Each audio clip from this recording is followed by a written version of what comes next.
George Floyd case was a great example of. We're seeing this in use of force things and other things where they can point back to, I did that because that's how I was trained. You can expect a lawsuit when there's a problem. It's not just about what is in the manual, but also there needs to be some responsibility of, yes, we're going to teach that, but we're also going to fix that because we can't have that examiner up there having learned something bad or something the wrong way. Hey there, my name's Ashley Church. And I'm Erin West. We were once newly promoted crime scene and latent print supervisors on mutual struggle buses as we both simultaneously tried to navigate through the challenges within our forensic units. Now we run a business where we create tools and resources that we wish we had had to make these transitions easier. We like to talk about the experiences we've had in the forensic field, the good, the bad, and the ugly, in the hopes to create awareness around these issues and move the needle forward to create positive change in the forensic community. So if you're a forensic professional, regardless of your years of experience, who's not afraid to dive into real, raw, and sometimes uncomfortable topics, you're in the right place. This is the Forensics Unfiltered podcast. How's it going? Did you happen to catch the solar eclipse earlier this week? Erin actually is teaching in Northport, Florida, but they did have one student that brought the special glasses, so they all were able to see the solar eclipse. I also was able to see the solar eclipse with our children, but we were not in the path of total totality, but I can tell you it was still so cool to witness. Today's episode is pretty cool. We got to invite the hosts of the Double Loop podcast. We're sure you've heard of it before. We were actually a guest on the Double Loop podcast. Check it out, episode 258. And now we get to invite Eric and Glenn on Forensics Unfiltered. What's so cool about this episode is we recorded it in front of a live audience. And this was part of an extra bonus that we had during the Forensic Trainer Symposium for anyone that upgraded to the Masterclass experience. Now, if you missed out on the Forensic Trainer Symposium or weren't able to catch all of the presentations, you can still find the Masterclass experience on our website. Head to gapscience.teachable.com. I'll also include it in the show notes, and you can catch all of the replays for the Forensic Trainer Symposium presentations. Now, I will warn you ahead of time. This was a really great conversation. It was so good that it was over an hour long. So I have chopped it up into 2 parts. So you'll get to hear the first part on this episode, and you'll have to wait for the second part next week. I know I'm going to be leaving you hanging in suspense, but I'm telling you now, you're not going to want to miss a minute of this week and next week. So without further ado, here is the interview with Glenn and Eric from the Double Loop podcast. Before we start this episode, our guests would like to share a disclaimer that the opinions shared are their own and not representative of their current or past employment. Now sit back, relax, and enjoy. Well, welcome back, guys.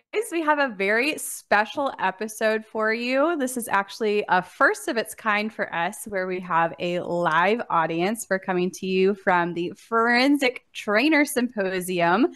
We just wrapped up day 1. So Erin started us out with scoring your training program. We also got to hear from Danielle and Mary about competency tests and mock trials. Dr. Heidi Seaver made an appearance with crafting exercises for maximum impact. We also had Ashley Rosales talk about how to document training's performance, even when you don't have a training program. And then the last presentation of the day was setting the stage with the FTO must-dos before the first training lesson with Heather Temple. And Erin, we also had 2 live workshops today too, right? Yes, we did. They were very awesome for those of you that got to attend them. So I was in the workshop with Gabby. Gabby was talking about mental health for our trainees and how we can stop passing our bad habits on to our trainees. So that was a really great workshop. And then Ashley was in the other one. Yes. So we we were riding the struggle bus and we had a FTO team challenge on how to get your trainee off of the struggle bus. So there's 10 bus stops that they had to get their trainee off of. So lots of engaging discussions. We were literally like having discussions right up until just minutes before the workshops were ending. So I think everyone really enjoyed that. But tonight we are diving in with Glenn and Eric from the Double Loop podcast. We're really excited to have them on the Forensics Unfiltered podcast and get some discussions going about training programs in general. Awesome. So before we dive into all of the questions that everyone has prepared for this evening, Glenn and Eric, can you tell us a little bit about yourselves for those who don't know you, who would not know you though, and also a little bit about the Double Loop and what they can find there? Sure. So my name is Eric Ray. I'm a certified latent print examiner, and I worked for the state of Arizona and then Ideal Innovations for about 12 years as a latent print examiner, and now I work for IDEMIA as a subject matter expert with the APHIS company. So for about over 10 years now, Glenn and I have co-hosted the Double Loop podcast. So it's our podcast talking about both friction-ridge fingerprint topics, court cases, but also forensics in general, true crime cases, lots of different things.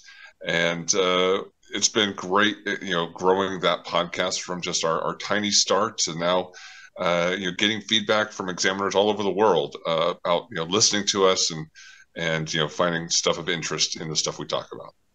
And For those I've not met, which actually probably quite a few, Aaron and Ashley, because especially with crime scene, like I don't get a lot of access to often crime scene specialists, so there might actually be quite a few.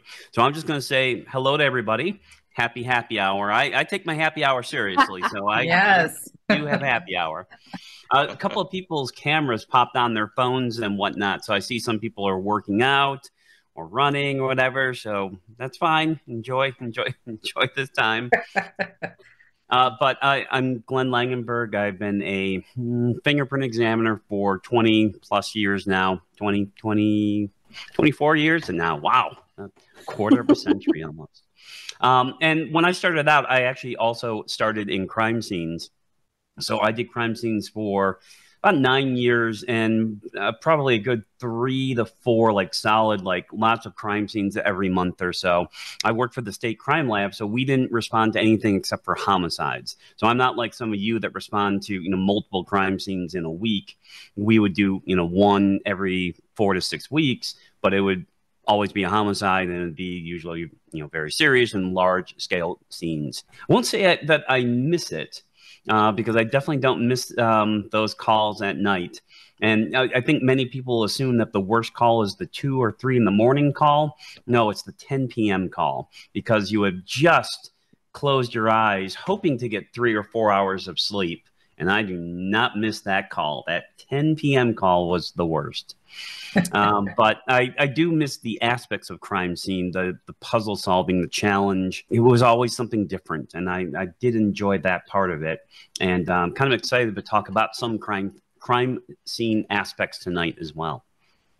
It always ate into happy hour too. That was always not a good time. Yes, that's right. Or you couldn't go to the happy hour because you were on call. That's true. Once you're there, once you're at the happy hour, there's no more homicides for you tonight.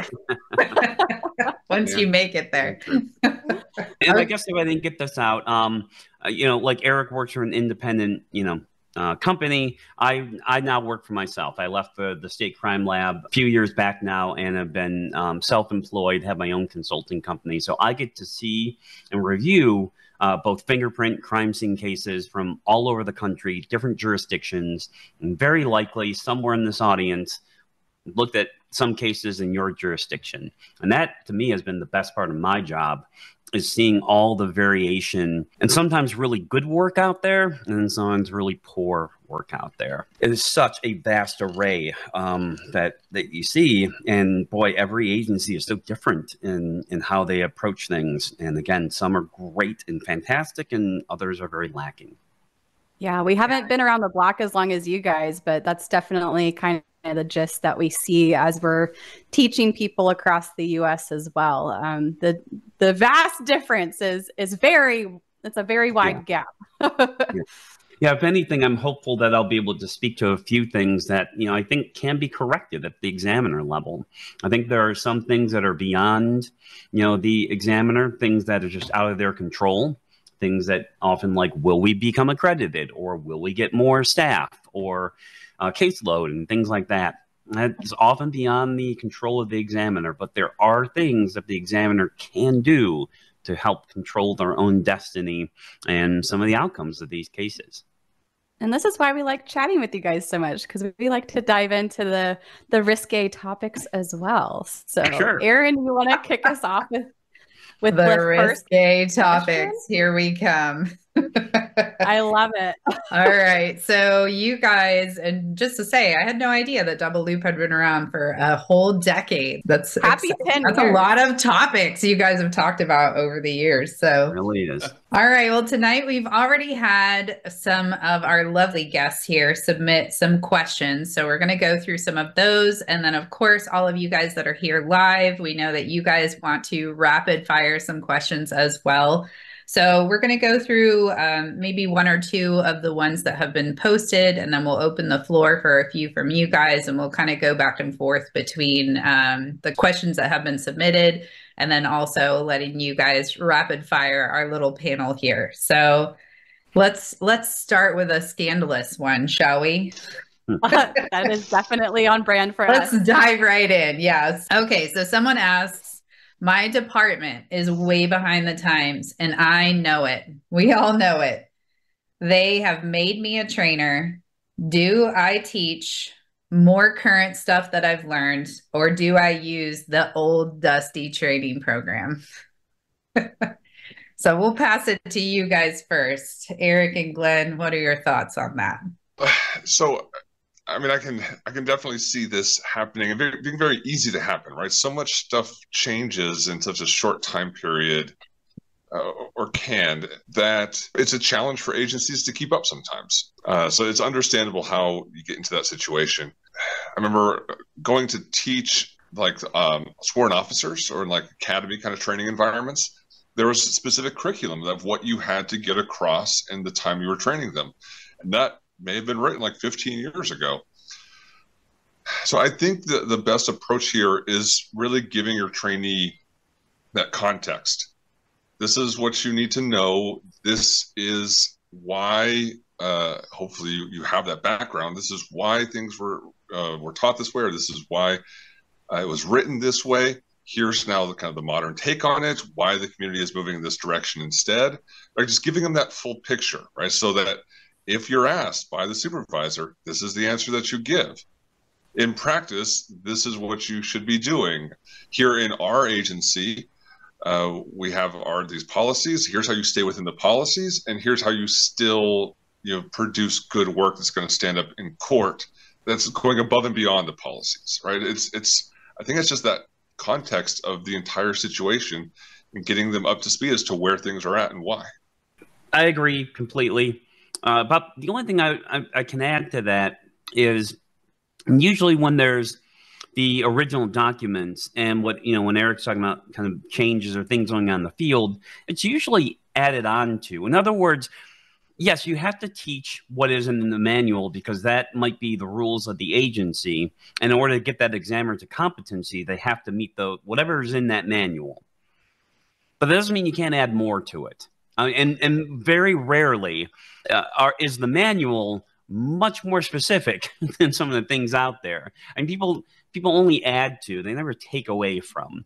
So adding on those other things, like meeting those things, and then adding, oh, and by the way, this, oh, and by the way, this, and hey, we had a case a couple of years ago, you should probably know about this and that. And I think the only time that you're going to run into a real issue is when the manual says, this is how you answer this question in court, or say this, or here's how you write it in your report. And 10 years ago, that has been determined by the community that if you say that, you're going to get in lots of trouble, or you're going to cause problems in the court system, or something's going to get rejected. The thing like I'm thinking in fingerprints, what we call the zero error rate answer, or the, to the exclusion of all other statements. So I think that there are definitely things that examiners need to be aware of and point out, like, yes, our manual says this, and you should know this internally, but if you go into the courtroom and say this, you could be causing all kinds of problems. And this is an issue of course, and here's where I'm going to push it. It's going to get a little controversial, because I think at that point, it is the responsibility of the trainer to do something about that. You can't put your trainees in the line of fire and just go, oh, we're just following orders. You have to go to the management and say, we need to change this. This is not right. And here's all the reasons. It might be the entire manual, but if you can't put your examiner at risk on the stand, I would argue, and look, we're seeing this in a George Floyd case was a great example of it. We're seeing this in use of force things and other things where they can point back to, I did that because that's how I was trained. You can expect a lawsuit when there's a problem. So, I mean, there has to be this issue of, it's not just about what is in the manual, but also there needs to be some responsibility of, yes, we're going to teach that, but we're also going to fix that, because we can't have that examiner up there and possibly, under fire for having learned something bad or something the wrong way. Yeah, and I do feel like we do teach a lot of field training officers, and a lot of field training officers are voluntold. But we do tap into the seriousness that this is a leadership position. And like you said, you don't get to choose complacency anymore. Yeah. There is a certain level of something that you have to do about it. The only thing I would add to this question, because they're saying that, their agency does stuff in a very old fashioned, what we also find, and this is also leading into some touchy topics, is usually the agencies that are following very, very old, dusty, crusty ways. Most likely they don't have SOPs. Maybe they'll have general orders, but usually they don't have standard operating procedures. Most likely they don't have a training program. So I'm not suggesting to go against what your agency does, but also if they don't have this documents that you have to abide by, then I do feel like you have some wiggle room there as well. And again, I'm not trying to tell you to go against your supervisor's orders and get yourself in trouble. But if you don't have written standard operating procedures, there's nothing to say that you have to follow it this way that your agency does it, because there's nothing written to tell you otherwise. Yeah. That's my take on it. That's so true. All right. How about you guys that are all listening here? So we definitely want you guys to be able to interact. So as we're talking about these things, please feel free to drop in the chat box. Does anybody have a crusty, dusty old training program that they are being forced to train from? And especially if they know something's wrong in it. Does anyone have a really good example of, look, this is in the manual and we are being told that we have to train this and we know that it's wrong or going to cause problems? That's an interesting question that popped up there. Are there areas that you wish trainees would see more training on outside subject matter expertise? There's one that pops into mind right away, and it's such an obvious one, but really is shocking, is that many forensic professionals lack an understanding of the legal system. I mean, even if they are actually sworn personnel, doesn't mean they actually understand the court system, things like discovery or some of the case law, or why are we have to do this way or why you have to testify that way. I actually was very lucky. My program at Michigan State University was for all intents and purposes, an undergraduate in chemistry with an undergraduate in pre-law. And so we had to take 3 years of legal courses. We would take criminal law, civil rights, amendment law, contract law. You have to learn all of these different things about the legal system. And I will tell you, it has served me really well today, because I can read these documents. I understand the cases. I can go to those cases. I can understand legal decisions and why judges are saying this or that. It's actually really helpful. And I'm surprised how many forensic professionals are really, if they learn anything about the criminal justice system, they learn from who? From their trainer, who's not a legal person. They tend to get trained about the criminal justice system from non-legal people. And I think it would be very beneficial. I mean, you might think this as well, but we've seen a lot of training programs don't even include anything like a moot court or a mock trial or any kind of training for preparation to testify at all. Yep. So, I mean, I know at our department, we had to add that to the training program that already existed, because we see a lot of, and throughout our travels throughout the United States, we see a lot of departments that don't include that as part of their training at all. Yeah. So it sounds like you think that would be a pretty vital component of a training program. Well, yeah, and not, again, not just coming from other forensic professionals, but from attorneys. I mean, again, if you can get like a local prosecutor or defense attorney to come and talk about these things, why is chain of custody important to the legal system? What is discovery? What's the difference between discovery versus disclosure, which are two different things? Which things must be disclosed and which ones must be discovered?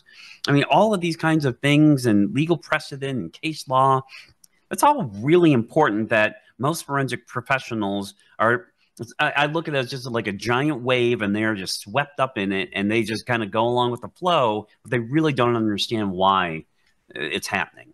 Love that. Haley says she's testified once in 9 years and has 2 trials coming up in the spring, and she really wished she had had more than a 3-day class on it. Yeah, For sure. Sorry, Haley, that sucks.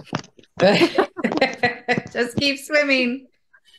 Okay, so another question we had is, should a training program coincide with the trainee's probationary period? We have a 12-month probationary period, and we outsource fingerprinting and crime scene trainings. I'm afraid that due to the outsourcing, we are not giving them enough time to gauge if the trainee should be cut or not, or would it make cutting them after 12 months more difficult? Yeah, that's tough. I think in general, especially, okay, so this is more going to be a latent print answer, but what I feel is that the comparison portion of latent print work is the long pole in the tent, right? It's what's going to take the most time to build up that eye of when to make the call for an ID, and probably even more difficultly, when to draw the line of, I'm going to stop looking because I don't think it's here. That's a hard line to learn. So there seems to be a trend overall in latent prints, especially, this is again assuming you're in an agency where the latent print examiner also does their own processing and photography, of starting with processing and photography and then building up to comparisons. I think it has to be the other way around, because if they're not going to cut it as a comparison examiner, and if that's what they're being trained to do, then you need as much time as possible to see that they can't make that. And hopefully after whatever the probationary period is, you can start to see, hey, they're falling behind, they're not where we expect them to be. They're still struggling with even the medium difficulty ones, because doing it the opposite way of, okay, getting them up and they're fully off and running, doing processing and photography after 6 months.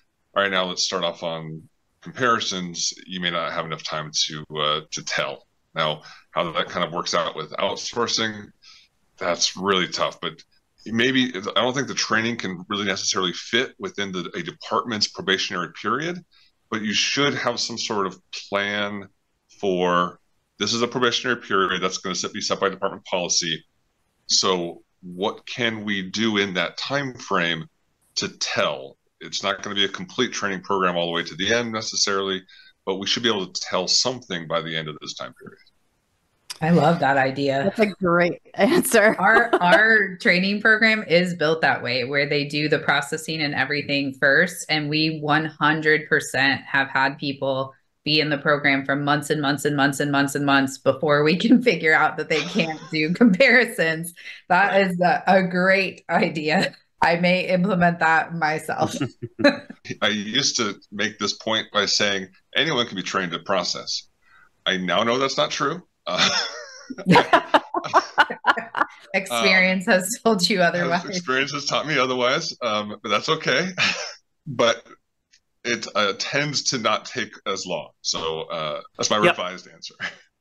I agree with Eric. Same thing. We had a similar situation in our lab where it was processing first because they wanted to get them signed off on that, and then you would get to the comparisons, 6 to 9 months in, and we did have a 1-year cutoff for probation. Now we were a union laboratory, and what that meant was that effectively as a union hire, you have this probationary period of 1 year where you could let them go without cause, which is if you had any reason to suspect this is not going to work out, you really didn't have to justify it. You could simply say, nope, that's it. And you could, without any repercussions, they could be let go, which you had to have legitimate concern, but that's how that worked. Doesn't mean you can't fire them after the 1 year, but why would you want to go a year of investment of the time, money, and everything if they're not going to work out?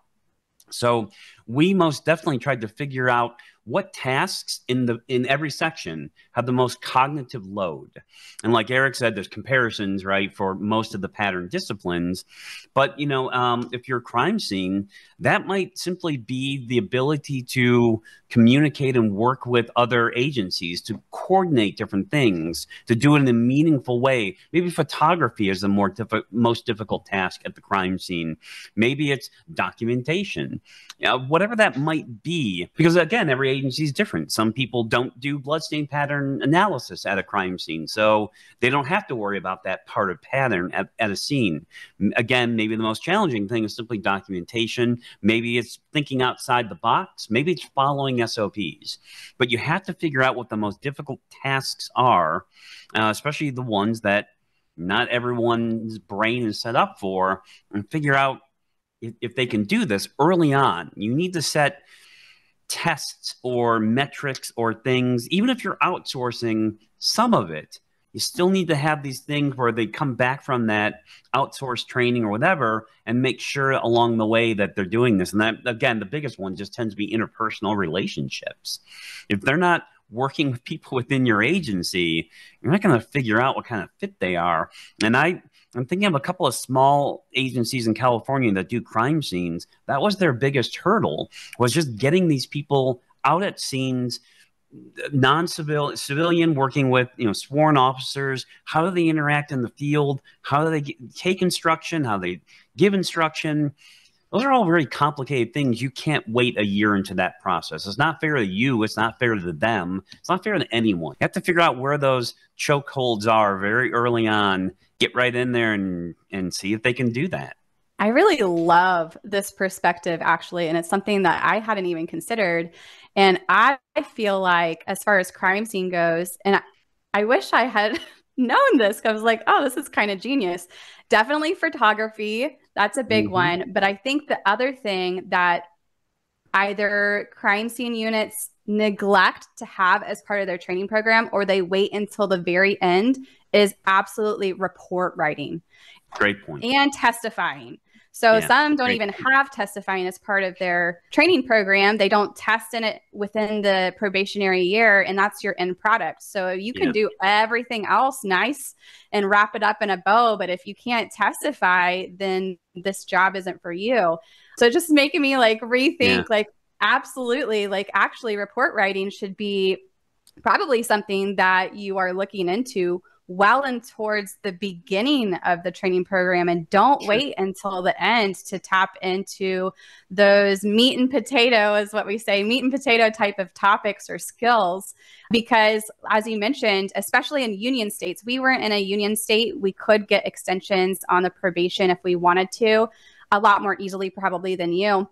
But the time is ticking. So if you have 12 months, you better use your time wisely to make sure that they're hitting the bar. Otherwise, like you said, it's not fair to them. It's not fair to you. You can't just keep extending the training program, 2-3 years. That's entirely too long to figure out if someone's cut out for this. Yeah, if I could add one more thing to it, because it just triggered a memory. I remember we hired this one person that from the get-go, I was the naysayer. I was like, I don't think this person's really going to work out. But they really wanted her because she would be willing to go work in one of our divisions and areas in the state that not a lot of people were willing to go to. So I think they were willing to overlook some deficiencies in her, just because she'd be willing to basically move to a place no one wanted to. And what I kept pointing out very clearly was she lacked attention to detail and focus. And I would give example after example, because I would just sit there and kind of watch her from across the room. And I'd see her look at the computer, work on something for a little bit, and immediately like her phone would ding and she'd pick it up and go right to the phone. And then 30 seconds later, she'd go back to the phone, and then back to the phone, and back to the phone. And I just kept looking at that going, that is a bad combination for this job. If you cannot sit uninterrupted and focus on something. And of course, what was the problem? A lack of attention to detail in her work. Those are things that you have to sit and observe, and you have to kind of have those interactions to go, boy, this is a recipe for disaster. She did eventually fail out of the program, but it was past the probationary period, and it took a very long time. We all know after that, it's going to take a lot more effort. Yes. Yeah. Just to build one more thing on this, I would say if your probationary period is a year, you don't actually have a year, right? You have only 9 months or so, because you've got to figure out what the problem is, and that attention to detail thing is it's going to be across every discipline. But you have to figure it out, and now then, as a trainer, communicate that to the trainee, so that they can, hopefully recognize the deficiency and improve. Yeah. And if you're not doing that, well, then there's just no point, because the problem isn't, it's like, oh, geez, our trainees keep, failing out because they can't do documentation. Well, I mean, after so many trainees all fail to do documentation, maybe the problem is the training program isn't teaching them effectively to do documentation. So you need to, again, identify the problem earlier than the probationary period, give them an opportunity to correct course, fix what the problem is, and hopefully that works out and then they can proceed. Not just, hey, your 12 months is up, turns out you can't document, and then they're looking around going, well, why didn't anyone tell me? Yeah. That is something I learned the hard way, where I waited until 2 weeks before the time period was due, and learn the hard way that you don't wait until that long. So listen to Eric, follow his advice. Like he said, at least by 9 months, you need to figure out some remediation plan, because that's going to take a lot of time and documentation and thoughts, and give the trainee time to fix the problem and do all of the communication up and down the chain. So absolutely. Take that tip from Eric and learn that lesson before you learn it the hard way like I did. So one more add on to this, a common theme that's come up multiple times just today is another skill that seems to be a struggle is just general problem solving, and specifically for our crime scene people, because they work in a little bit more of a gray area where every single case they work is a little bit different. So they have to take information they've learned and previous cases they've worked and extrapolate what they're supposed to do in this case here. And we've had a lot of people talking today about having trainees that have a difficulty of well, this one's a little bit different and I haven't worked something just like this. What do I do now? And they're just kind of frozen in that decision process, where those of us that, work in latent, someone in here is in firearms, things like that. It's maybe a little bit more black and white. We kind of do the same process every time. So would you kind of put that problem solving as one of those things as well? Kind of the ability to work in that gray area a little bit more? Critical thinking. I mean, that's really, it's one of the things I really look for. So I used to do, a lot of hiring and interviewing, and I was known for asking very challenging questions during the interview. Some that people sometimes would cry during the interview, but all I would ask is, great, you said, I would ask things like, would you consider yourself, strong in critical thinking? Of course, everyone's going to say yes. My next question was, great. Give me an example of where you did that. Give me an example where you did some critical thinking, but your previous supervisor didn't listen to you or didn't believe you. These are the kinds of things I would like to try to pull out, because I would often look for hard, realistic examples of someone who can demonstrate that they actually have critical thinking skills. And boy, I mean, this is old man Glenn here. There has been a drop-off of critical thinking. I mean, I remember when I first started doing interviews, 20 years ago, and then just watching that it's not being reinforced in college, I think, in some classes, and it's really important. It's a disservice to, I think, some of the young people coming out of college today to not be forced to critically think. Yeah. Well, just to put a nugget in all of y'all's ears, Miss Alice White is doing a presentation on Wednesday morning just about that. Oh, really? Yes, really? She talks about how to create like critical thinking interview questions so that you can fish out really good candidates. So if I knew it was a genius answer. That presentation will be for you. Yeah, so let's go to Matt's question here. This is a really good question, and I think that a lot of agencies have this struggle. So he said, if you don't have SOPs, do you go about creating some based off the standards that are in the field and then just operate off of them without them actually being official at your department? Oh, Eric, come on. This one's good for you. Come on, Eric. Eric and I just recently went through this. So I think that. All right, I'm going to cut it right there. I know some of you are probably so angry with me right now. I'm so sorry. But just make sure you tune in next week to Forensics Unfiltered. I promise I will be posting the second half of the interview next week. If you are liking this so far, make sure to rate the podcast, subscribe to Forensics Unfiltered, leave us a comment, and let us know exactly what you liked about this episode and what you'd like to hear more about. Have a great week, everybody. Stay safe. Thank you so much for being here and listening to Forensics Unfiltered. If you liked this episode, would you do us a favor and leave a review letting us know specifically what you liked about this topic? It will only take a minute, but it will really help us plan future episodes so we can bring you more topics that you want to listen to. We'll be sure to provide any links from today's episode in our show notes on our website. Head to www.gapscience.com. Until next time, stay safe out there.